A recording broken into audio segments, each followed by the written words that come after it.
Shawn Steel was the chairman of the California Republican Party from 2001 to 2003. He's now a national committeeman from the state. He joins us now to look back at how the 2018 midterms played out for his party.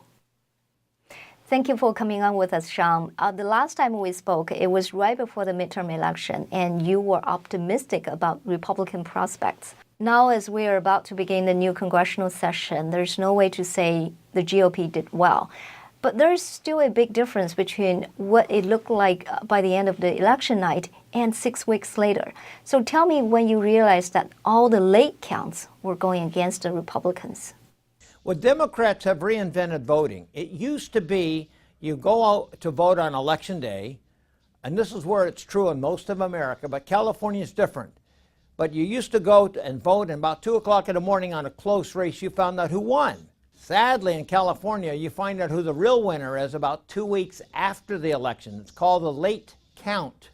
The late count means that there's lots of deals going on, lots of different ways to vote, lots of ballots coming in very, very late.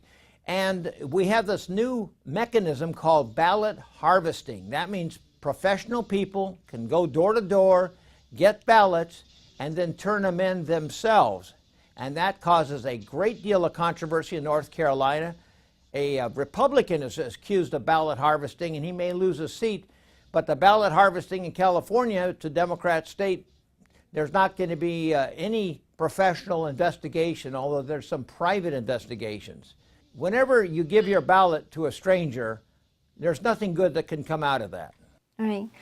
In one of your articles reflecting on the midterms, you said there was no need for voter fraud. Democrats know it's easier to erode voter integrity laws than to stuff ballot boxes.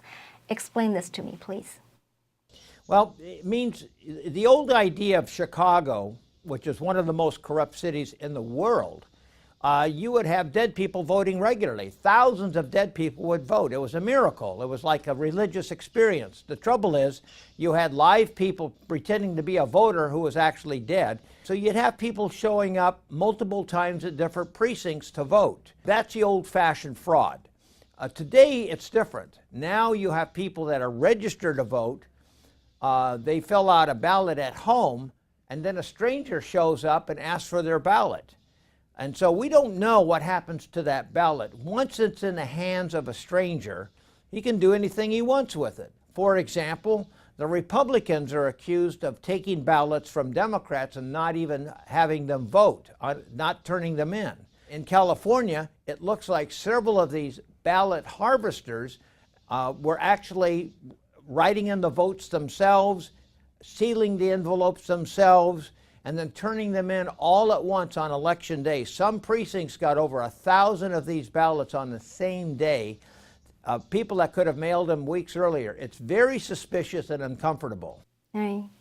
Can you share with us a conversation with a candidate or someone in one of the defeated campaigns? What did they tell you about how they felt about the campaign and the results? I talked to all of them. Congressman Rohrabacher, Congresswoman Mimi Walters, Young Kim, a candidate. They all lost by just a few percentage points. Nobody anticipated ballot harvesting. It's a new animal, a new product in California. Nobody understood how big and powerful of a tool it is for getting the extra votes to win. Remember, on election night, Dana Rohrabacher was 50-50. Young Kim was 14 points ahead in her district in Orange County, and Mimi Walters was ahead by 6 points. So we thought that Rohrabacher might be in trouble. Never dreamed that Mimi Walters, who's popular, hardworking, and Young Kim, who's a star, would ever lose. But day after day, a couple of weeks would go by, and all these late ballots came in and changed the outcome. So it's a new technique that Republicans have to learn and adapt. Most states, you cannot do ballot harvesting. As a matter of fact, in Texas, they changed the law. It's illegal to ballot harvest in Texas. And other states that have prohibited, if you take some stranger's ballot, you can go to jail. But in California, it's the very opposite. It's great for Democrats.